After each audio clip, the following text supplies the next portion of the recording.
بسم اللہ الرحمن الرحیم۔ مسئلہ اتنا قرآن شریف کا حفظ کرنا جس سے نماز ادا ہو جائے ہر شخص پہ فرض ہے، اور تمام کلام پاک کا حفظ کرنا فرض کفایہ ہے۔ اگر کوئی بھی الیاذ باللہ حافظ نہ رہے تو تمام مسلمان گناہ گار ہیں، بلکہ زرکشی رحمۃ اللہ سے ملا علی قاری رحمۃ اللہ نے نقل کیا ہے کہ جس شہر یا گاؤں میں کوئی قرآن پاک پڑھنے والا نہ ہو تو سب گناہ گار ہیں۔ اس زمانے ضلالت و جہالت میں جہاں ہم مسلمانوں میں اور بہت سی دینی امور میں گمراہی پھیل رہی ہے، وہاں ایک عام آوازہ یہ بھی ہے کہ قرآن شریف کے حفظ کرنے کو فضول سمجھا جا رہا ہے، اس کے الفاظ رٹنے کو حماقت بتایا جا رہا ہے، اس کے الفاظ یاد کرنے کو دماغ سوزی اور تضییع اوقات کہا جاتا ہے۔ اگر ہماری بددینی کی یہی ایک وبا ہوتی تو اس پر کچھ تفصیل سے لکھا جاتا، مگر یہاں ہر ادا مرض ہے اور ہر خیال باطل ہی کی طرف کھینچتا ہے، اس لیے کس چیز کو روئیے، کس کا شکوہ کیجیے۔ فإلی اللہ المشتکیٰ واللہ المستعان۔ حضرت عثمان رضی اللہ عنہ سے حضور اکرم صلی اللہ علیہ وسلم کا ارشاد منقول ہے، تم میں سب سے بہتر وہ شخص ہے جو قرآن شریف کو سیکھے اور سکھائے۔ حضرت عثمان رضی اللہ عنہ سے حضور اکرم صلی اللہ علیہ وسلم کا ارشاد منقول ہے،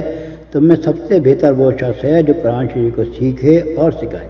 اکثر کتب میں یہ روایت واو کے ساتھ ہے جس کا ترجمہ لکھا گیا۔ اس صورت میں فضیلت اس شخص کے لیے ہے جو کلام پاک سیکھے اور اس کے بعد دوسرے کو سکھائے،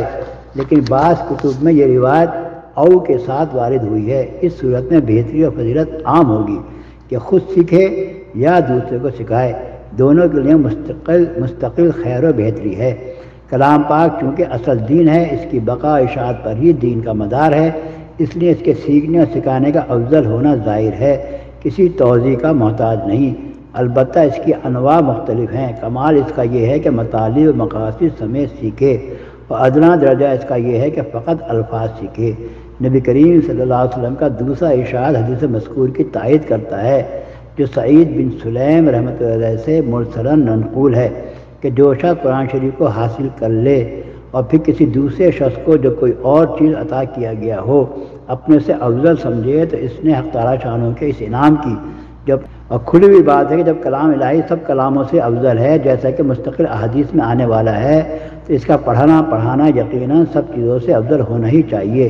ایک دوسری حدیث سے ملا علی قاری نے نقل کیا ہے کہ جس شخص نے کلام پاک کو حاصل کر لیا اس نے علوم نبوت کو اپنی پیشانی میں جمع کر لیا۔ سہل تستری رحمۃ اللہ فرماتے ہیں